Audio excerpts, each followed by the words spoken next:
అదే RTV app వార్తల్ని క్షణాల్లో చదివే అవకాశం ఉంటుంది. ఒక న్యూస్ పేపర్, ఒక టెలివిజన్ ఛానల్ మీ చేతుల్లో ఎప్పుడూ ఉంటాయి. ఇవాళ నరసరావుపేటపట్నంలో రొంపిచెల్ల మండలం తురుమెళ్ల గ్రామంలో చాలా దారుణం జరిగింది.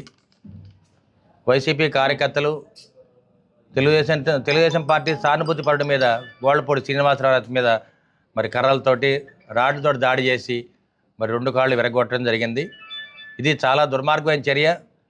దీనికి పూర్తి బాధ్యత గోపిరెడ్డి శ్రీనివాసరెడ్డి బాధ్యత వహించాలి. అదేవిధంగా ఎస్పీ గారు కూడా బాధ్యత వహించాలి.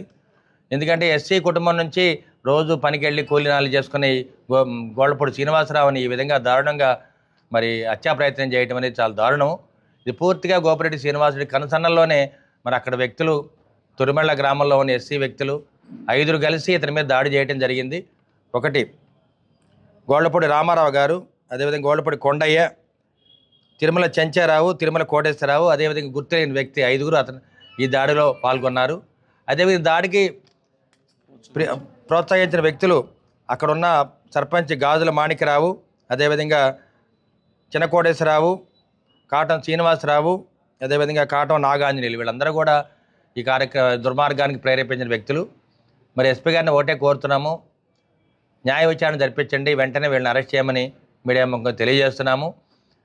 వైసీపీ ప్రభుత్వం వచ్చినప్పటి నుంచి కూడా మరి తురుమెళ్ల గ్రామంలో ఎస్సీల మీద దాడులు చేస్తూ ఉన్నారు. గడిచిన 4 సంవత్సరాలు కూడా ఎన్నో దాడులు జరిగినాయి. ఎస్సీల మీద ఎన్నో కేసులు పెట్టడం జరిగింది.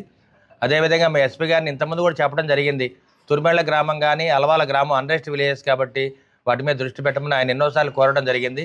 ఎస్పీ గారు దీన్ని పెడచెవిన పెట్టారు. ఇవాళ మేము ఒకటే కోరుతున్నాము, ఈ దాడి కారణం గోపిరెడ్డి శ్రీనివాసరెడ్డి గారు. అదేవిధంగా ఎస్పీ గారిని కూడా దీని మీద సత్వర న్యాయ విచారణ చేయమని కోరుతూ ఉన్నాం. మరిన్ని వీడియోస్ కోసం ఛానల్ ని సబ్స్క్రైబ్ చేయండి. లేటెస్ట్ అప్డేట్స్ కోసం వాట్సాప్ ఛానల్ ని ఫాలో చేయండి. అండ్ లింక్ డిస్క్రిప్షన్ లో ఉంది.